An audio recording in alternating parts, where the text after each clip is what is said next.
Okay, RG. I'm at my studio relaxing, enjoying my vacation time from work and from filmmaking. But we still do stuff, and I do web series and a little bit of what else I got on my eternal goals, making money off my eBay and Patreon account. If you don't know what Patreon is, that's for us creators. So we can get people interested in our work and try to make some revenue. Go to Patreon, look up RG Studios, check out the content I have on there, which is ripped from my YouTube channel. You can check out Hardliner, the Omega Man. And you can also check out the web series that I just created called Quarterlash. It's in its second episode, working on the third. Today, the PromoCon will be talking about the new decade of internet art films coming up, starting in 2025. I'll give you some ideas of what I'm going to be doing and working on at that moment. Also, we'll be talking about some work and stuff in film and cinema. I'll talk about my auction on eBay, my stuff that I'm going to get ready to put on auction. I just had one left, and I got more stuff sitting right here next to me. I'm going to show you what is coming toward the auction deal. Then I'll discuss a moment about the within the film and cinema context, the film Fast X. I'll tell you, I don't watch much of that, but I'll tell you something that had happened. And it's pretty interesting. Well, interesting to me. And for those filmmakers out there that want to make movies and so forth, I'll discuss the template, what is known as a production plan. You know, I don't make motion pictures. I'm making an art film, but you can apply information from whatever sources you may come by to create your movies. We'll discuss that. Now, we'll start with the new decade of internet art films, which will begin in 2025. Right now, I'm on what I call my vacation from filmmaking, and also I'm on vacation from work, which is a shorter duration. We're going back to work here in another couple of days, but as far as filmmaking is concerned, I won't be doing any 5-month productions until about late 2024, which will ramp up in 2025. That's when I will start doing some more internet art film filmmaking. Just one moment, peoples. We will be getting back with you here in a moment.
Okay, so I had to take a break.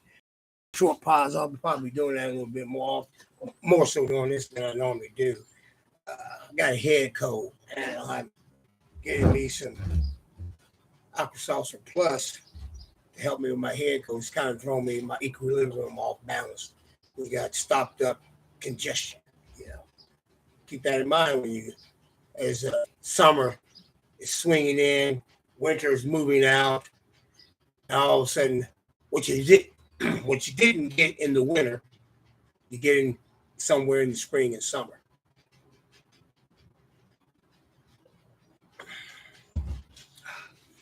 Now, I was mentioning 2025. We're going to begin new internet art films.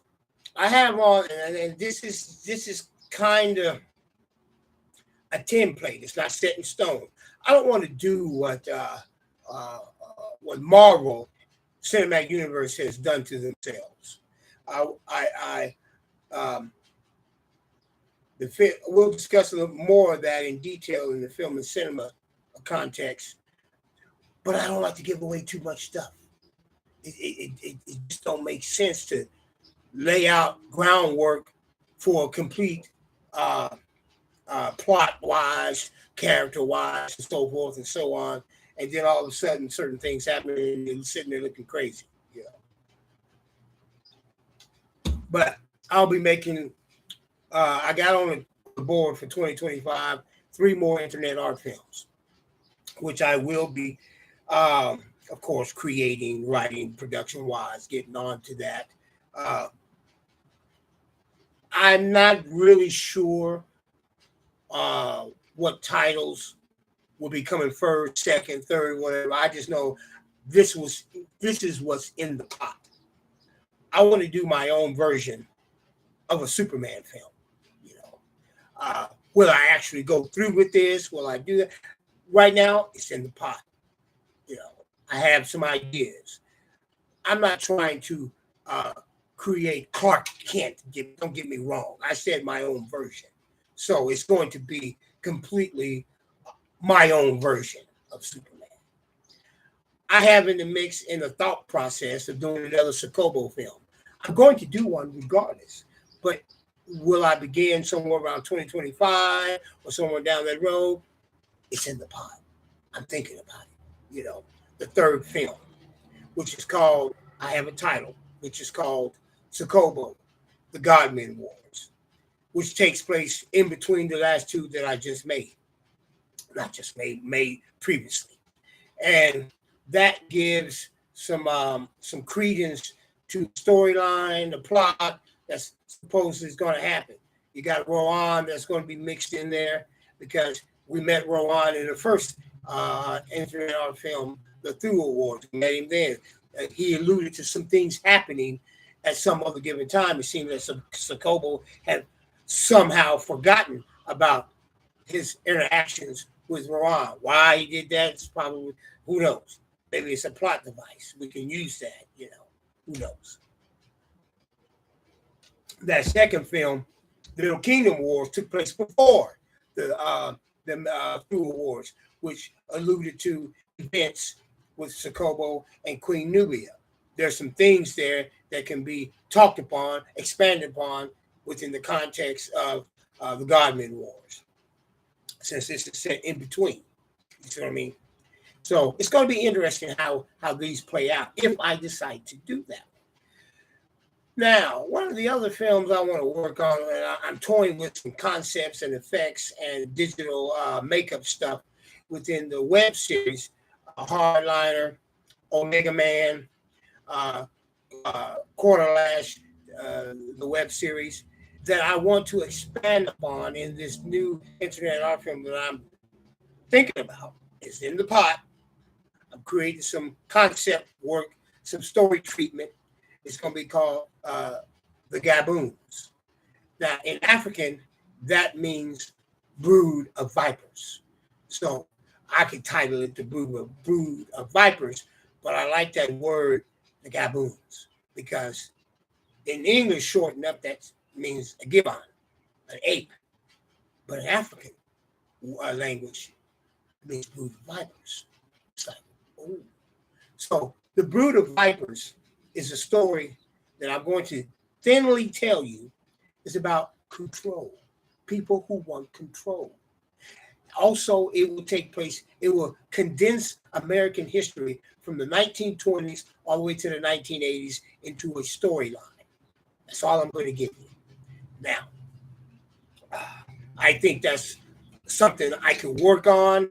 I'm add this to the mix of this. I want to use a lot of cameo characters in this one, who will be under a lot of my personal scrutiny to have digital effects placed upon them and practical makeup effects to make them look like an entirely different person, and they will be under the rule to be in character. I like characters. I don't want people to play themselves. The, that's so overdone in Hollywood to the point where that's why people are turned off on movies today. There's no real character development going on in Hollywood. There's a lot of bang, bang, boom, pff, explosions, but there's no real characters. And too many people get wrapped up playing themselves, and then once it's over, they can't even play a character. That's where we at. And with the Gaboons, we're gonna be playing characters. I'm gonna probably play 2 or 3 different characters in practical and digital makeup, and you'll see. And when you get the American history condensed into a one storyline, it's going to be interesting because a lot of historical truth and a lot of fictional creative art liberties combined into one plays out into a very great story. We're not talking about a biograph of history. I don't do shit like that. I like telling a story, which means it is in tender, it isn't true. I've taken true elements, mixed them with creative liberty elements of art to get us a fantastic vision of wow. That's it. That's what's going on after 2024. 2025 brings us a new era of decade of internet art filmmaking, which will coincide with the fact that I will be retiring from my work within 6 years. And within this context, as I ease into my retirement, I will expand my studio to be big, larger, and encapsulated.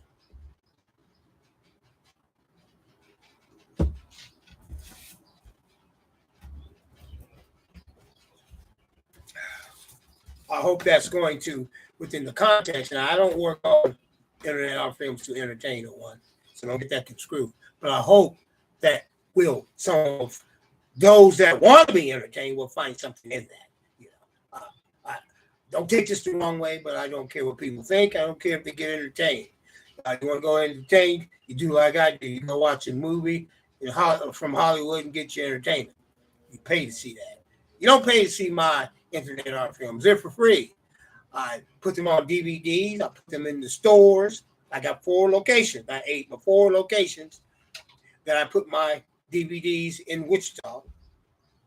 When I retire, I'm going to get a bus and we're going to go on the road giving out DVDs. We'll do it once a year during the summer or spring, and we'll go on the road for about 3 months. And we'll go as far as I can go within a 3-month span and come back to the studio and relax. It'll be more like a combination of fundraising and DVD promo time.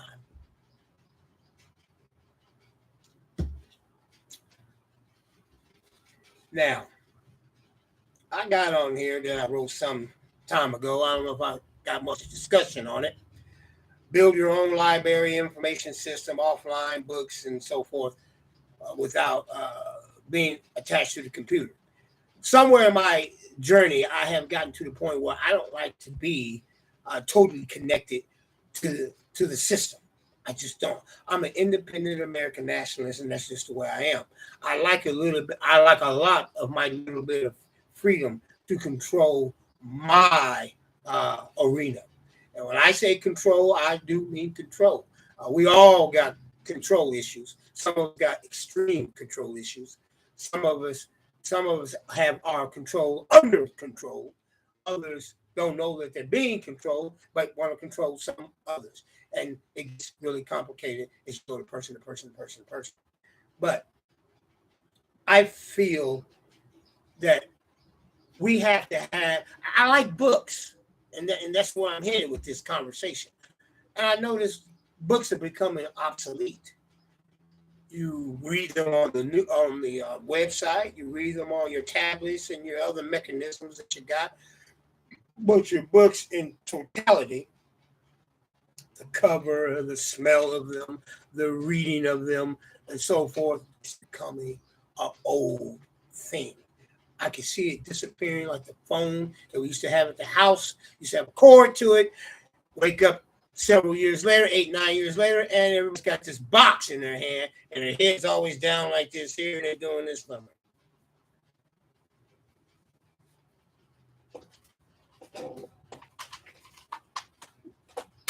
So I bought this book because I read this book here in prison. Got the outer cover and the inside. I don't want it to get destroyed, but I'll show you. This is the book of The Republic by Plato. Now, who published this? I mean, I don't know what the new publisher's name is, but that's how they're selling it. I read this when I was in the joint, the Republic. It's interesting because it'll allow you to grasp the American concept. Not so much democracy, but what we call freedom. Now, why would somebody like that write a book? Because he was contemplating how do you control your environment. Now, I'm not going to tell you the concepts of this book. You have to get it and read it yourself. I like the book because I'm not talking about the liking of the book itself, but the fact that the stuff that I do like that are in books, I'm trying to put my hands on them and put them in my studio. It's not only history, it's our history as far as our lifespan is concerned, but it's our moment of having a hardwire system, not digital, not online with the website. I can go to a shelf and I can pick this out and here it is. You know, we're going to lose 1 year, 1 moment, 1 second of a future is coming where there won't be any books at all. They won't be publishing books. You'll have to literally go get them made and then bring it to your home. I would suggest if you love books like I do, start compounding your library. Is what I'm getting at. That is a necessity that we need to do.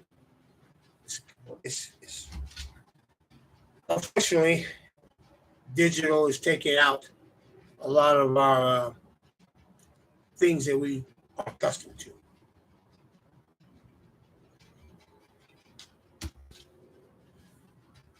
Now,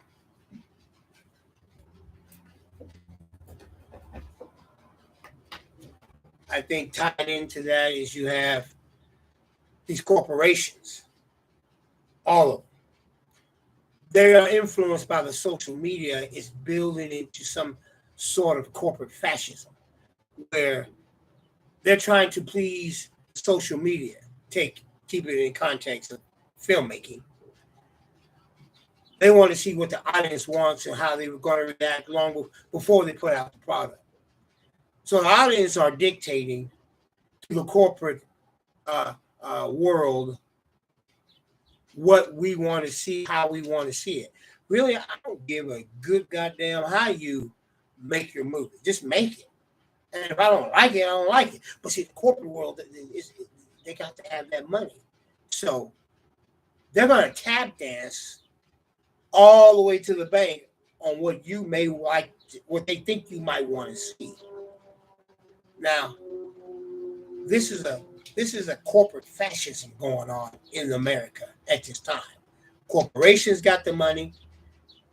They're looking at the social media world, Twitter, social media in general, and they're curtailing and custom making what you like so you can buy the product when it comes online. You know, and in the meantime, because they'll exile you or counsel you if you work for them. You do their bidding, and you say something stupid online, and the social media world takes hold of that, they'll put you out of business, man. Yeah, oh, no, you can't work for us because you was talking like this here, like that there. You're gone. They do that, and this is the corporate world we're dealing with. The corporate entities, and everybody works for somebody. So it's all tied in again to a social structure. I call it corporate fascism. You know, Not like Germany. Don't get that twisted. Italy and Germany is two different fascisms, but they became allies. What I learned is that through studying fascism with a capital F is different from a fascism with a small f. Germany represented one,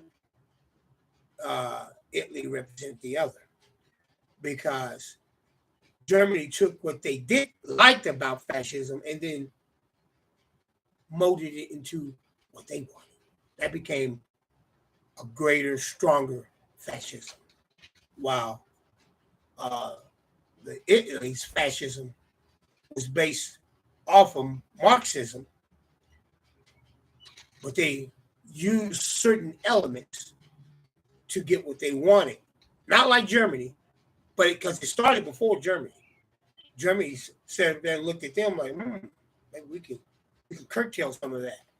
So here we got corporate world curtailing what they want the social world to have. So you have a fascism socialist movement taking place in America as we speak, all behind dollar signs, money. Like they had the two movies that come out, and this is moving toward the film and cinema arena. Tethered to that, you get Ant-Man, Quantum Mania. Spent all that goddamn money on that film, and then it didn't even make it. Barely made the number of what it cost to make it, but it ain't turning a profit until it makes about 6 or 7, 800 million. Then it starts to cross the borderline of making a profit. They wanted that movie to make a billion and a half. That was what they wanted. Oh, it had all the makings, according to the corporate socialism world. It had everything tied to it. But the people,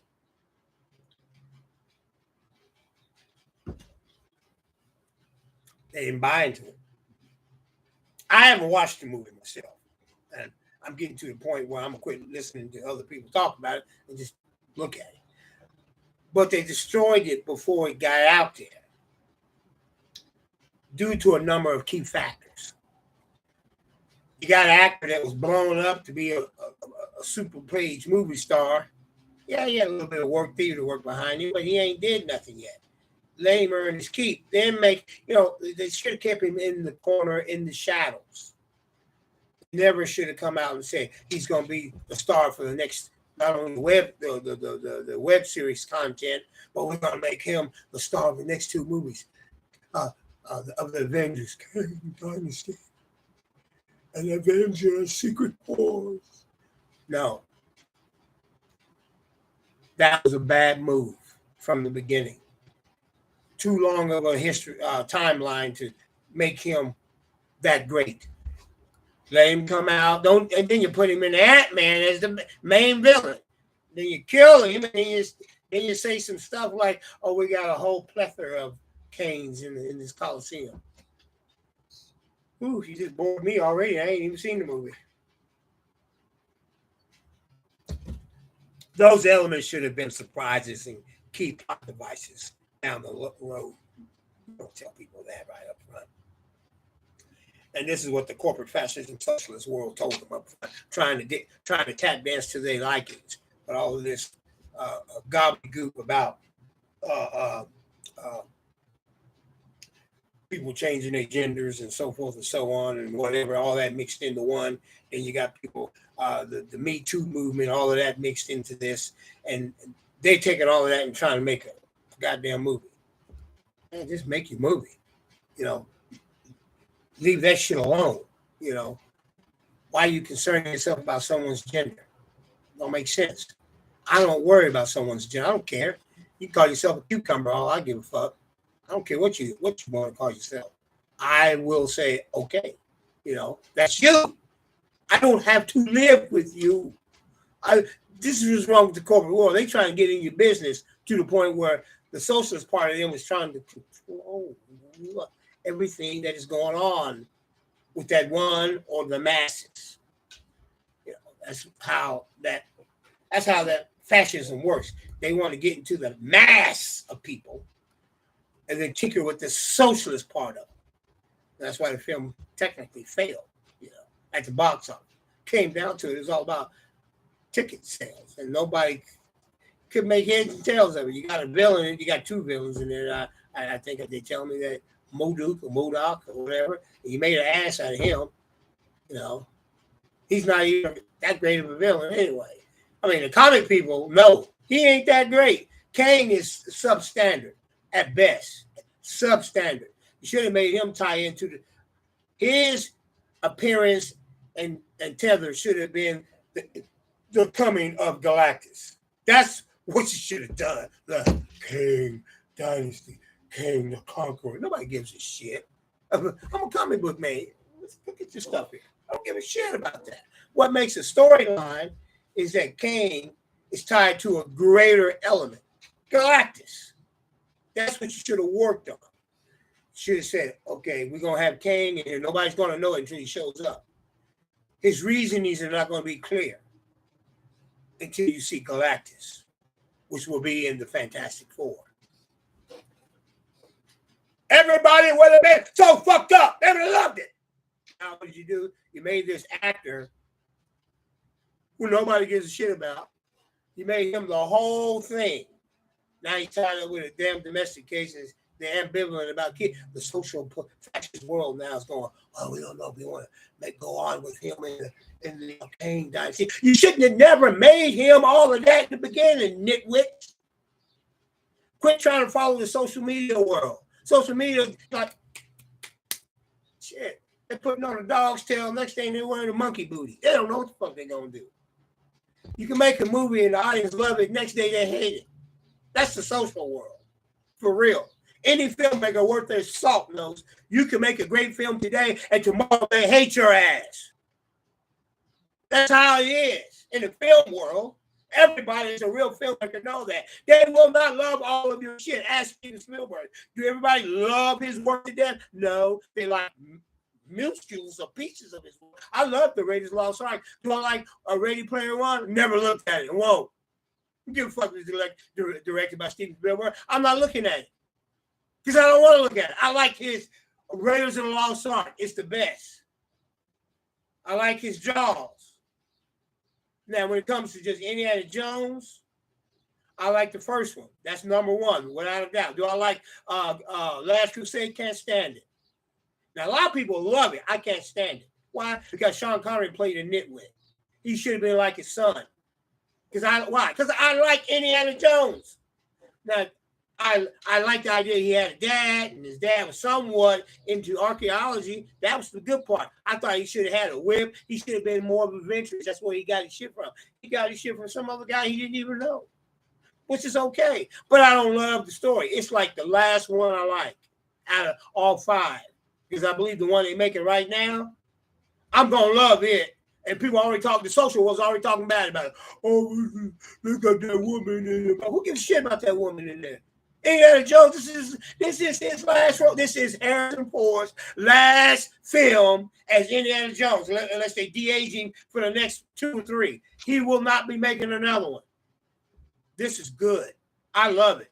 All he's missing is the eye patch, the missing eye. It don't have to happen, though. That's cool. I don't care. He's running around on a goddamn horse like he did in some other movies. And the scenery looks like something he's going to be in some caves and tombs. Oh, I love it. I know there's going to be booby traps and all kind of action for an old 83-year-old man. Get down, man. I'm going to love that. I don't give a shit about the story. So what? You're going through time. I don't believe in time travel, but you're going through time. I don't give a shit. Make it. This is your last one. It's his last hoorah. Now, That's me talking. That's what I like. I like Indiana Jones like that. Indiana Jones, Raiders of the Lost Ark, Indiana Jones and Dial of Destiny. That is number 2 before you can get there.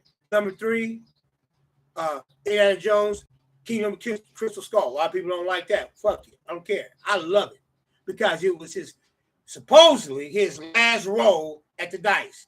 And he, for an old guy, he looked a little tired and old, but he gave it his 100%. I love that. It was a lot better than Indiana Jones Temple of Doom. That one, they could have kept. That one was missing a whole. Do I hate the movie? No. I still like it. I went and saw it at the theater, loved it. But it was only the second one, so I already knew it was not going to be the best one. But I always had hope they could make a better one. And they did. And that was Kingdom of the Crystal Skull. I didn't like the ending of that flying saucer nonsense. I didn't like that. But I got all the books Indiana Jones got. Come on, man. There's a dozen or 2 dozen books about Indiana Jones and some ridiculous adventures. These, now I lost track of what I was talking about. But anyway, I'm gonna take a pause and I'll be right back.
Oh yeah, I like this. It's kind of cool. I take a minute or two, get my composure, come back. Got a head cold. Shame you had to get a head cold to understand you could have been taking a break a long time ago, Rich. You didn't have to just do it straight through. I don't know, people get live and they just act like they got to stay right there in front of the camera. See, here's the thing about me. I really don't care what other people think about my show. I'm kind of thinking my show is a little off balance compared to my other ones. But you know what? I don't care about that either. For real. Some people may love this episode better than the last one. Who knows? You never know what goes down.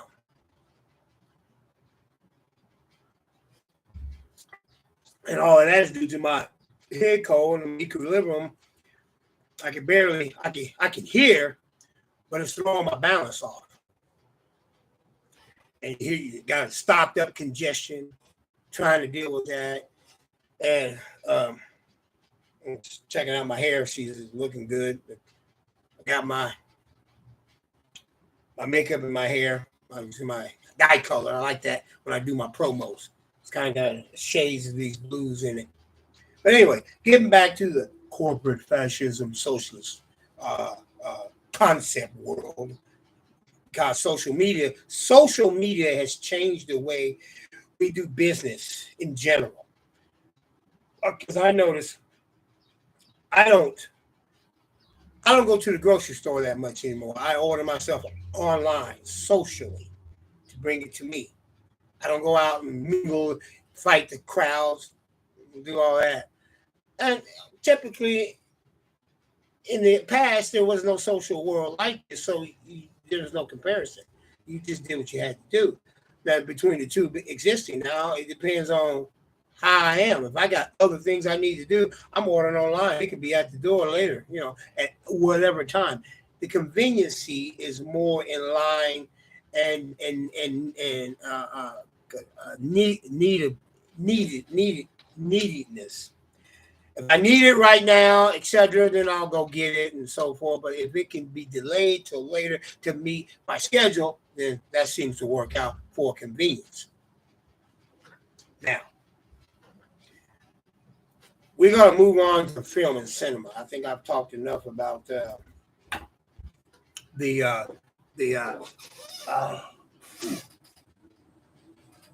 building your own library concept, which went way off in another land.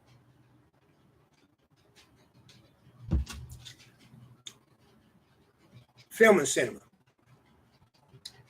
Now, as I was mentioning earlier about the Marvel Cinematic Universe, how they have basically started to implode because they're giving out too much information about the films that they want to make.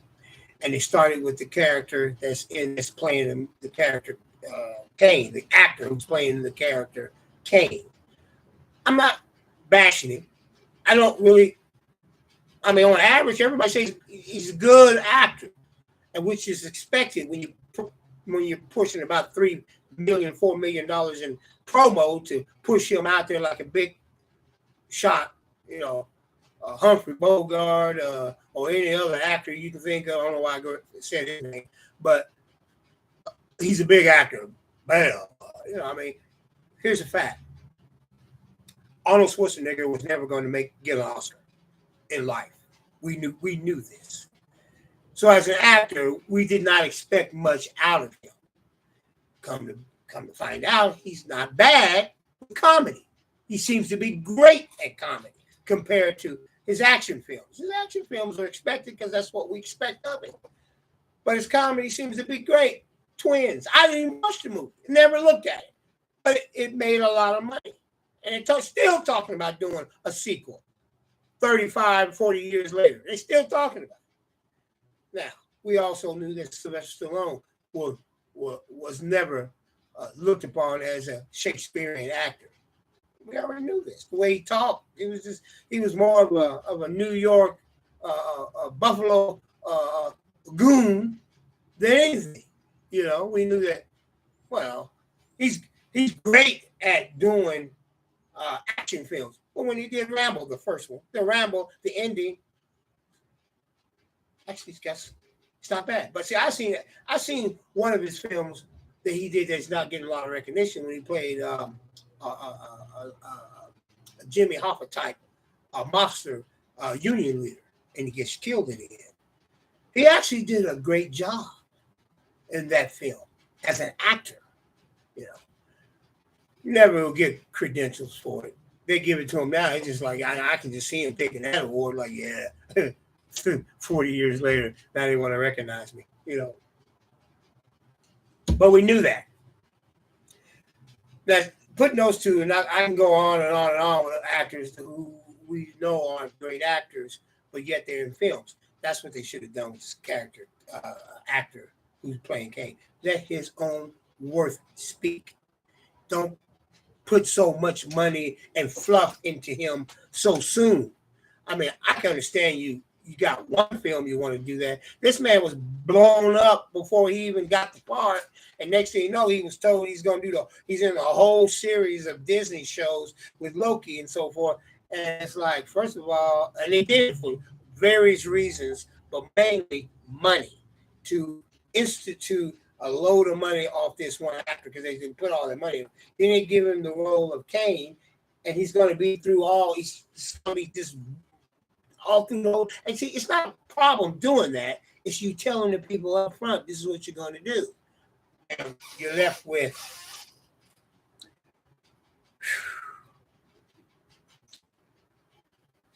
several films of Marvel is going to just implode, starting with Ant-Man, Quantumania. To the point where you're probably I can't even begin to get on the list of films that's more likely going to implode because you gave out too much information, and it's all because people don't care about that film like you think they care. They're not just waiting around looking for that movie to come out. They're not looking. Oh, I'm waiting on this film from Disney studio. They would have if you would have had an encore presentation of the Endgame. Encore film, totally different from the other two. They would have ate that motherfucker up. But you wouldn't think of that for them, see. Because the Endgame got them by surprise. Their biggest mistake to kill Iron Man. You made Tony Stark grow old, gave up the shield.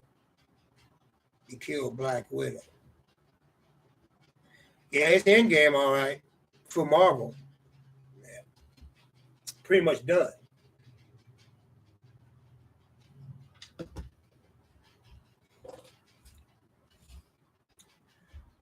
So my deal is film and cinema. You got to be careful on how much information you put out there. Trying to control a social world, a social media world that's already made up their mind in the social media context, which will thus influence at least between 15 to 30% of the people looking at the film, looking at the social media data. They're already influenced because they're looking at it.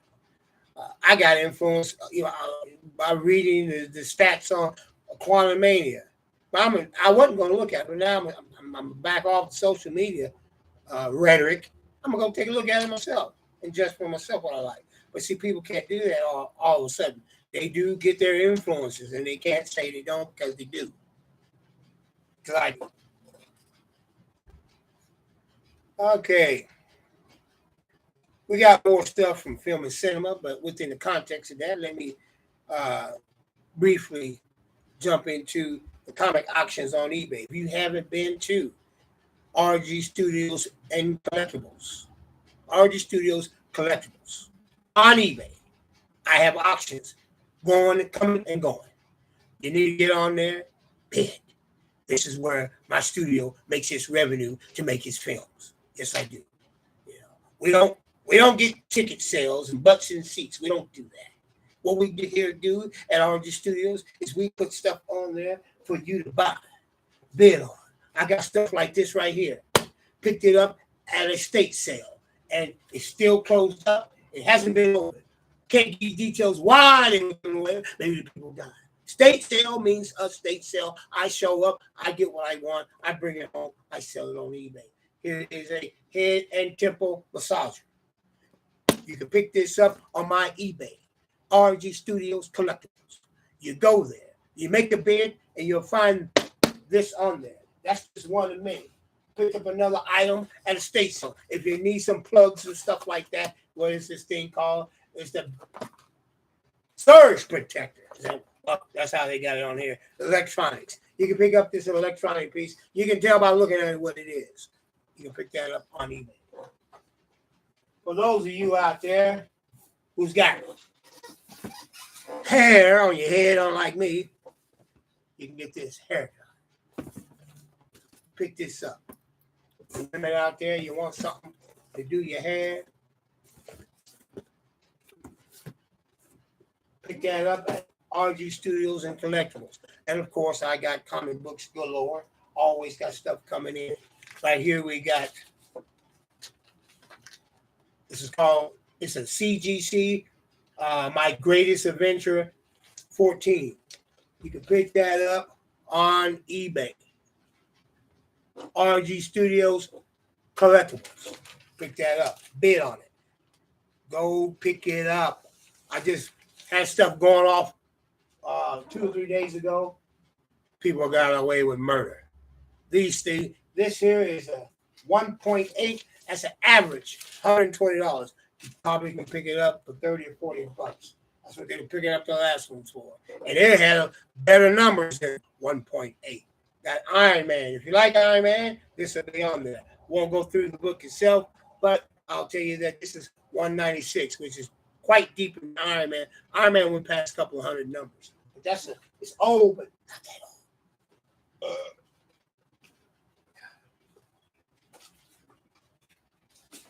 Okay. Here's another one. This is Sea Devils, CGC, slab, number 20. This is 8.5. 8.5s are worth $1,200. You can get this on my line probably for under 100. If it goes 120 to 200, you still getting over good. You're getting away with murder. Don't even say you don't. I get these here. I bid on these on other sites, and then I bring them to the studio, and I just let the chip fall where they made. Sometimes I make money, sometimes I don't. But that's not your concern. Your concern is you're a collector. You want this, you go get it on RG Studios Collectibles on eBay. We'll be putting this on here within the next couple of weeks. You better go there. You better keep an eye out, and it will be there. Go get this here. Slab. Get that. Make something happen. For those who just love Batman, don't get enough of Batman. What I got here is a Kevin Smith Batman book. I don't know what this word here.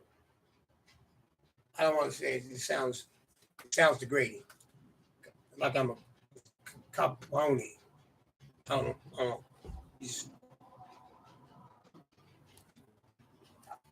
Now they changed it in here to some type of it's like a dictionary of Batman. But it's got some comic book stuff in there. Pages.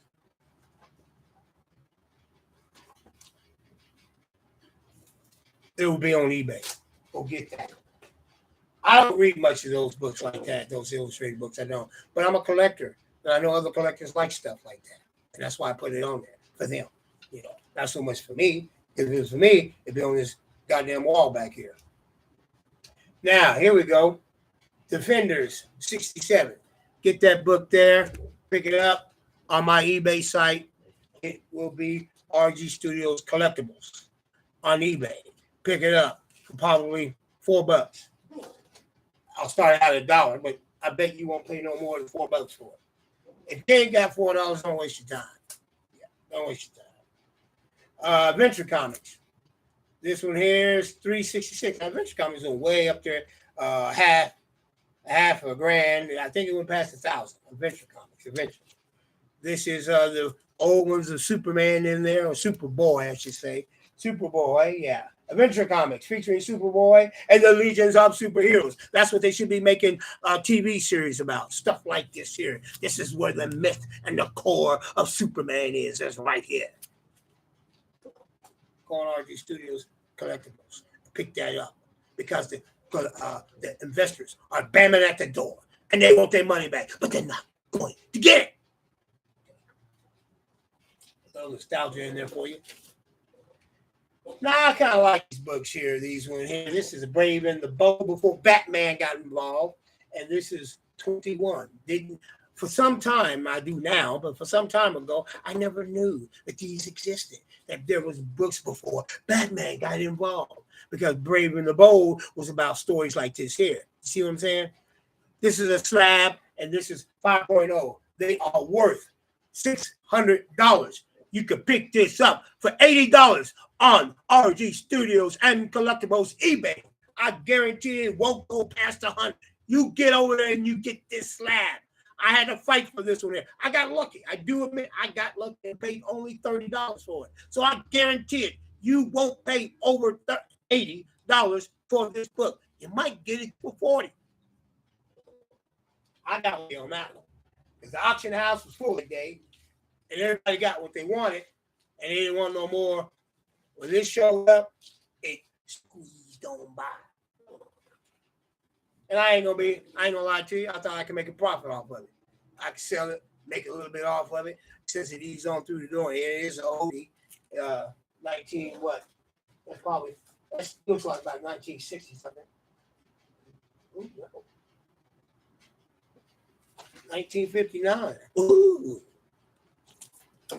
It's a golden age, late golden age. Action Comics, Superman. These are not worth that much. This is, I don't even know the numbers, but it was put out when the days when the toy companies and the bubblegum factories were getting whole comic books and then were getting together. Because comic books back then, during the 80s, wasn't doing that great before the movie got involved. The movie industry got involved. These were their these little logos like this here, And right over here, this was their fame to fortune, or fortune to fame, whichever one comes to mind. This is how, and these comic books, they had their own little market, but they expanded to the bubblegum factories, peanut butter, bread factories, and all of that, and they got a little bit more play. But they had to make them, they had to put the other type of logo, toy factories and like that. They had to have their logos on there because they had to get their money, you know. They got a little, that's how, and they had to give them the covers were a little bit different than the original covers. Because the original covers of this same book don't have these little bitty logo stuff on it. And see how they got the little toys in the back? All that was pre-organized, funded by the toy companies. And they gave them away in packages with toys and shit like that. This same comic book it don't even have the number on it. It doesn't have the standard number or price, which means these were giveaways for the bubblegum toy factories and peanut butter and bread loaf factories. I'm not kidding you. You think I'm not saying it to be funny. It's true. And you can look inside of these and you can, again, forgive me, but I love to smell these books. Oh, yeah. Again, these books were, and they gave away more than just one. You got 2 or 3 of them with some bubble gum or bread or toy. And that's the way they promoted that stuff. You know, see, right there. They have more ads in them about the companies that they went. That's how they made their little money. The comic book factories. You know, see. So don't be mad at them. They had to go and get their change some kind of way. They made them artists who put this shit together some kind of money. And these were more than likely this. I don't even know the number of this book. Let me look at it again. Because when I do the work on it, finally put it through the specs, you'll see here.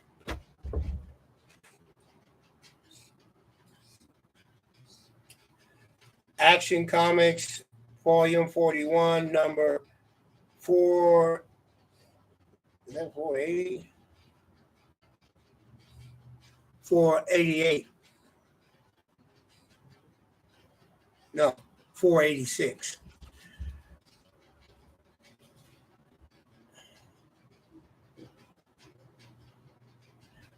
They did. That's the way they did stuff back then, back in the 80s. And the date on this one here, it's got to be 1980s.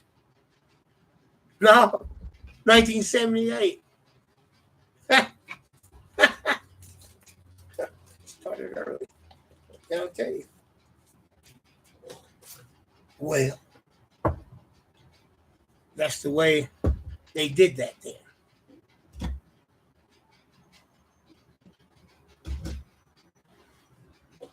Now, I'm going to show you a little bit more of these auction stuff. Then we're going to move back into the film and cinema realm. Fantastic Four.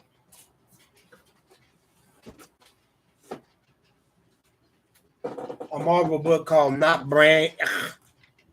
I never was really fond of these here, but they do have a lot of art today, which would be reminiscent of the old Mad magazines.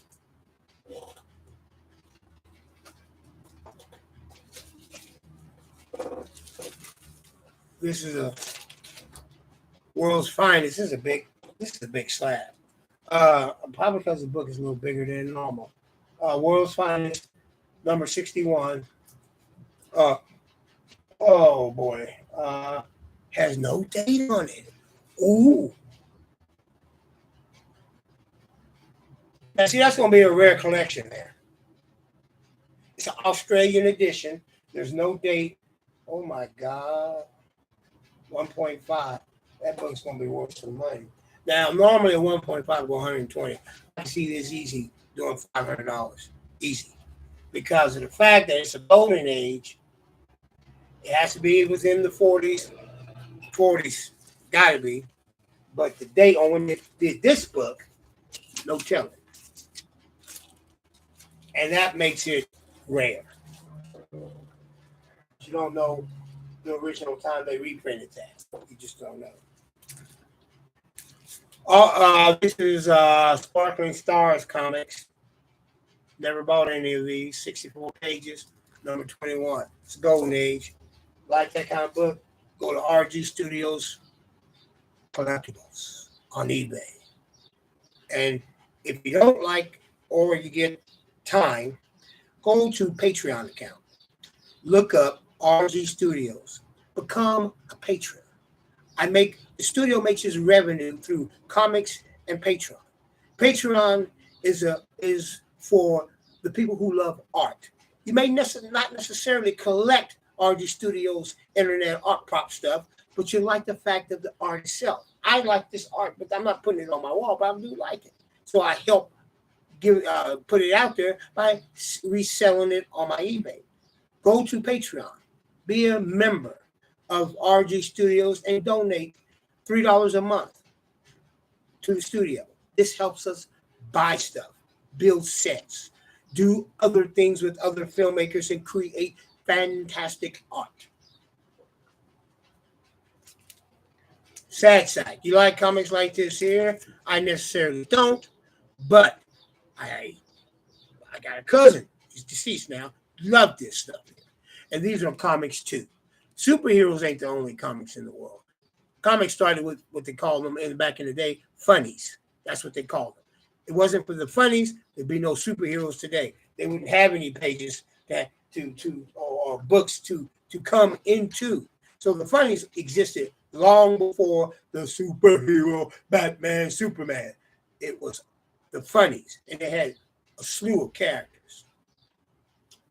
Okay, what we have here. I got one more here.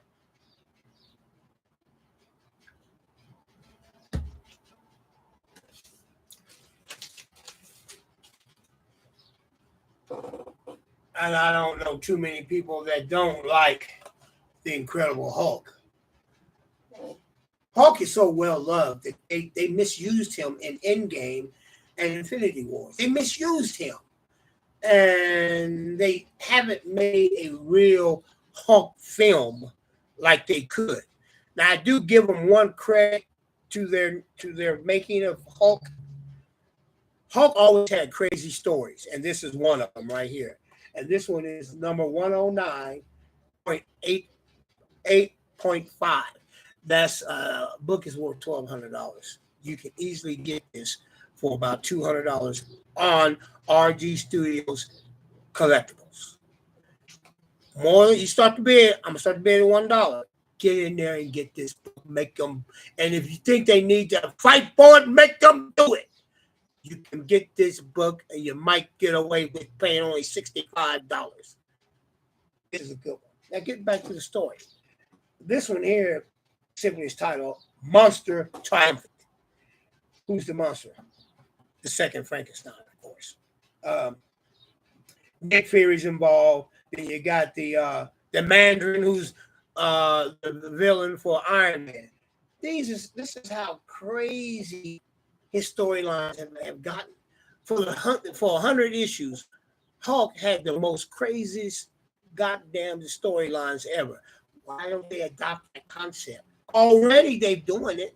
Keep that concept. Keep putting out Hulk films in the crazy manner that his stories were. The TV series is the same way. He would be fighting people who have no chance with the Hulk. And there they are. And they would make stories. It's just stupid as all fuck you up. And we bought it. We wouldn't have the Hulk today if it wasn't for the TV show with Luke Ferrigno, who was big in all essence. Big, the short pants. Pants fit a normal human being, but on him it looked like shorts. And by God, he ripped them out of them. Everything but all of them. He ripped right out of them. So yes, peoples.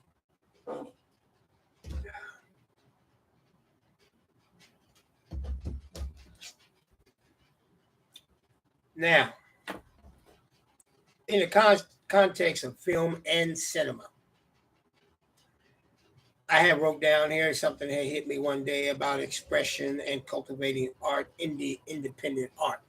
I'll try to speak on this a little bit and see if I can flow with this concept, if I can grab the essence of what I was feeling at that moment and try to say something. When you're making films, and I think I'm going to use The Incredible Hulk for an analogy. Now, you know how they have turned Hulk into a sidekick, comedic character. Now they gave him a brain where he can talk. You know, he's Dr. Banner brain talking. All that is okay, but that's not the Incredible Hulk. That's down the line when they ran out of storylines. You know, now I give them one prop on this one. At least they're getting this shit out the way. Let's get back to the Hulk. You know, the most, you know, the one, was smash. He ain't got a brain. He can barely put two sentences together. That's the Hulk. The one that should have kicked Thanos all up in his ass. Thanos should have never beat the Hulk. That should have never happened. And I don't think I have an argument with anybody about that. He should have never beat the Hulk like that. He can stand toe to toe for a minute, but he can't beat the Hulk. Why? Because the man Hulk gets, the stronger he gets. That's the expression that they miss in cultivating the Incredible Hulk. They miss that expression. And how do they do that? Why? Because you got the corporate fascist world listening to the social media, and then they come up with that shit. People who never read the comic book, never grew up with the TV show, never gave a fuck about comic book in general, wanted to see some dumb shit. They could have the dumb shit, but not a lot of it. Don't make it the storyline. You can put some ends and pieces in there as filler. No one would give a shit. There was a lot of that in the TV show, fighting drunks and bums who has no chance with the Hulk. That's pure TV filler. These are people who are writing the story. Well, let's see. We're going to make the Hulk rescue a girl from kidnappers. The kidnappers don't have a chance with this beast to do with a TV budget. They didn't do it. And you could have fought. Well, he did fight Thor, and it was ridiculous. Because the costume was ridiculous, and the storyline was ridiculous. And they tried to make Thor look like a Viking. It was like, but they did it, and they cringe back into their spot. See, artists, when you're an artist, you must stand out there and stand on what you make. Like that shit, so fucking what? I'm not saying you go out and make it again, but so you don't just cringe back in and try to come out and tap dance, and you know, and you don't even like to tap dance yourself. This is the difference between expression and cultivating. Expression is what the artists want is in them. They want to see. They want to put together. They have to balance that with the expression of the material. Let's say the material ain't yours. It's someone else's.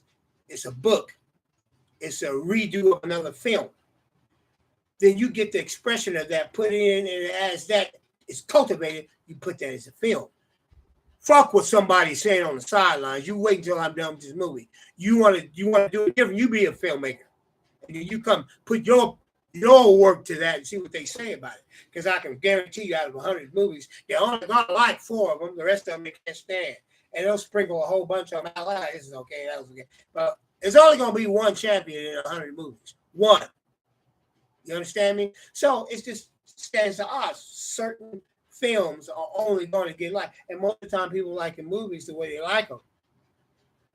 If they're coming after a grand movie anyway, it's more than likely a filmmaker was tap dancing to a lot of stuff to be liked. Or if it's number one, it didn't turn out like the filmmaker thought. It grew a life of its own. And filmmakers, well, you know, I was kind of aiming for this, I was aiming for that, and people love it. And filmmakers sitting there going, why are you loving that? Ain't what I like. They don't never like what the filmmaker loves. I haven't made a film yet that people love dearly. I haven't made one yet.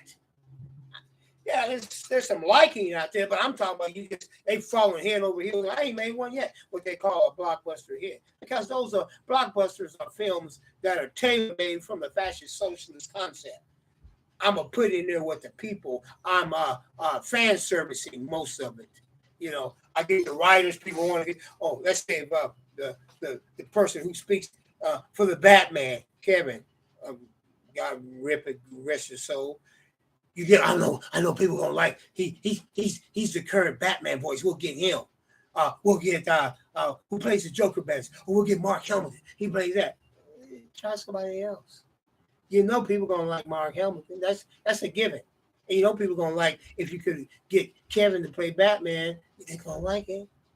And that's what they do. Now if the filmmaker work on stuff that he know he's even like he likes and he's not sure about them, chances are he's gonna get criticized from the social media world.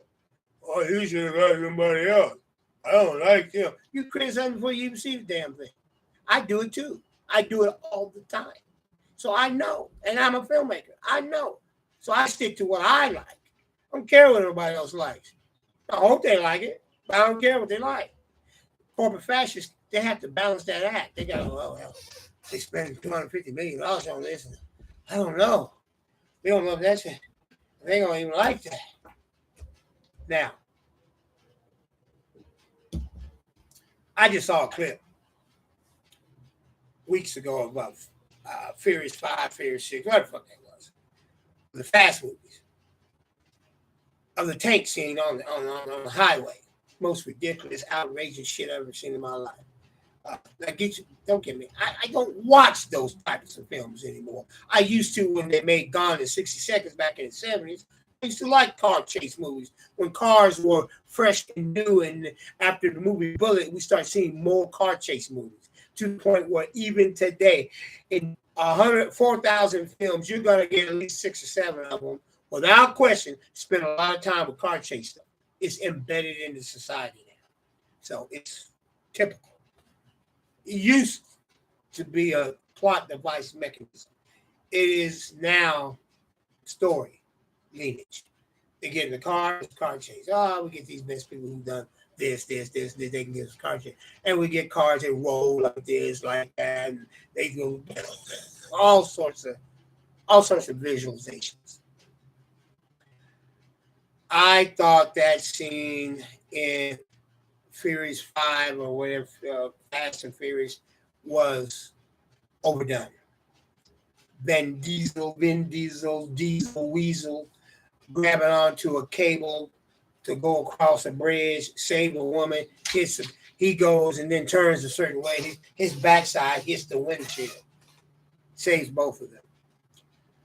If that ain't ticket selling fantastical shit, I don't know what is. Would I pay to see that? Fuck no. I don't care for it. I'm not saying it's not what's you call escapist, and that's exactly what it is. It's escapist fan. Shit that I would have bought. I would have ate that up in 1980s. I'd ate that shit up. Oh, I ate that up. I don't care about that. It's ridiculous. It's ridiculous, and it's fanfare nonsense, you know. And I think they've made a run with Fast X. He talking, oh, we're gonna make a trilogy to end it. No, you're just trying to secure your job for another couple of years. I think you're done, you know, with this Fast X. You paid $320 million for this Fast X.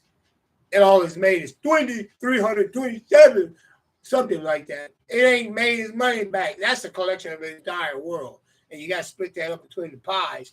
The movie hasn't broke even by a long shot. It will never make a profit until it gets past 800 million.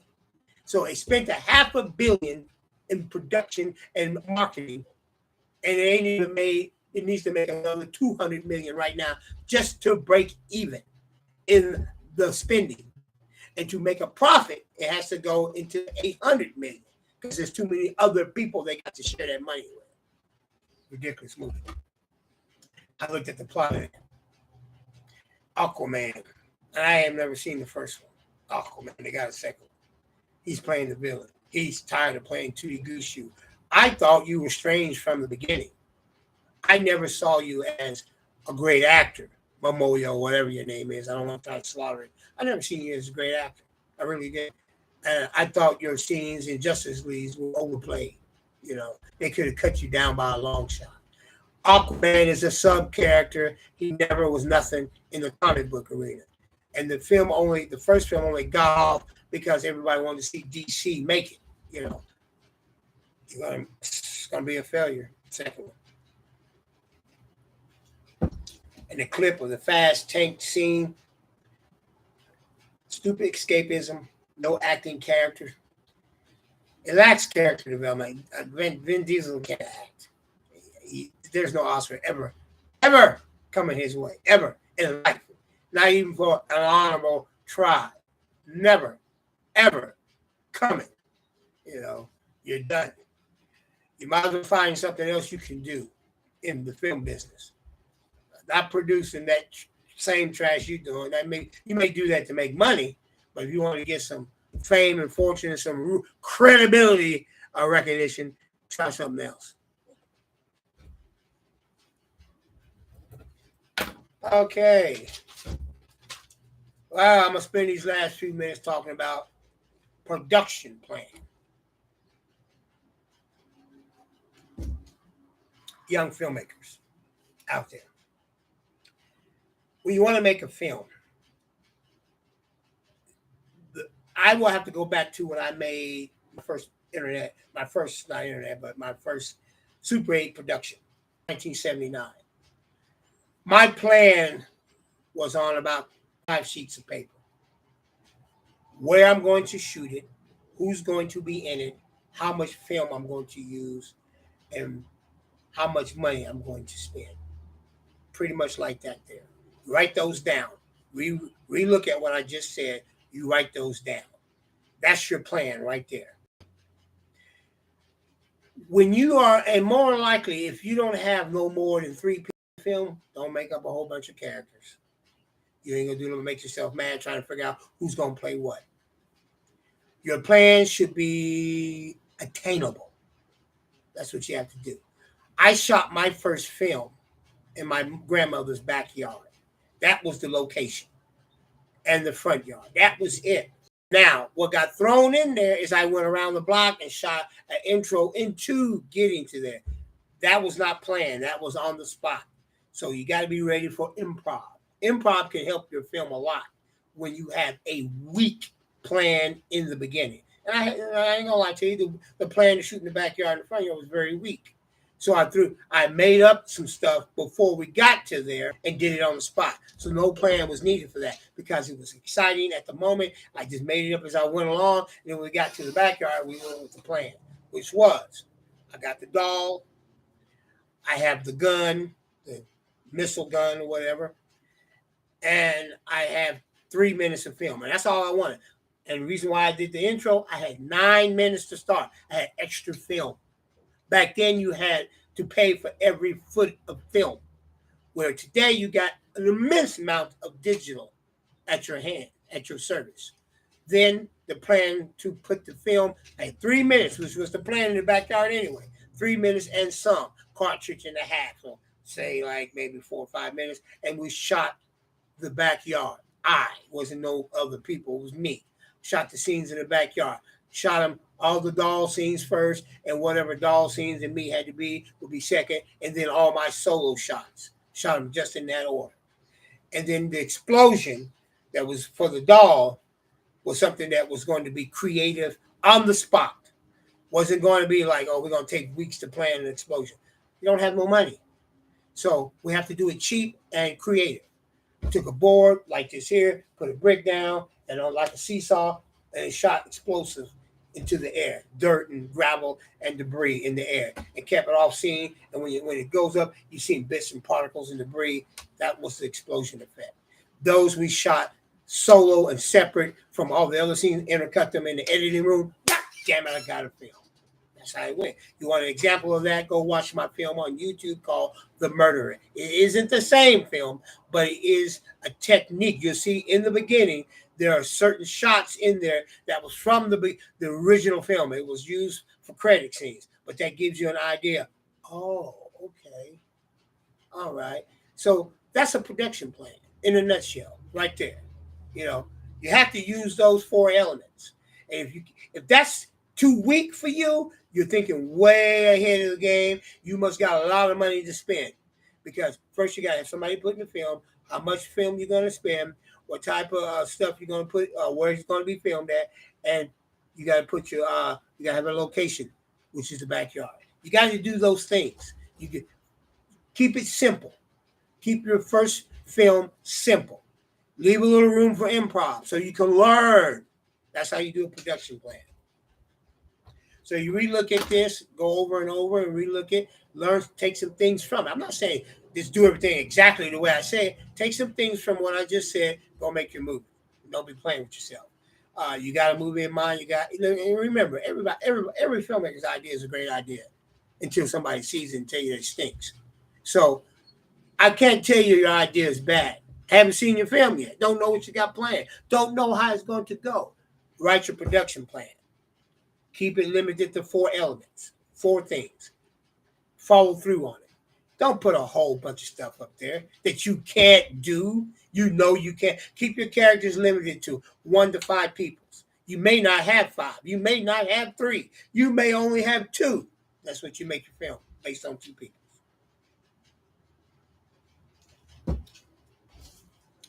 So that is RG Promo Con 12. Don't seem like I got nobody looking today. I have nothing else to contribute today. You guys have a nice day. Thank you.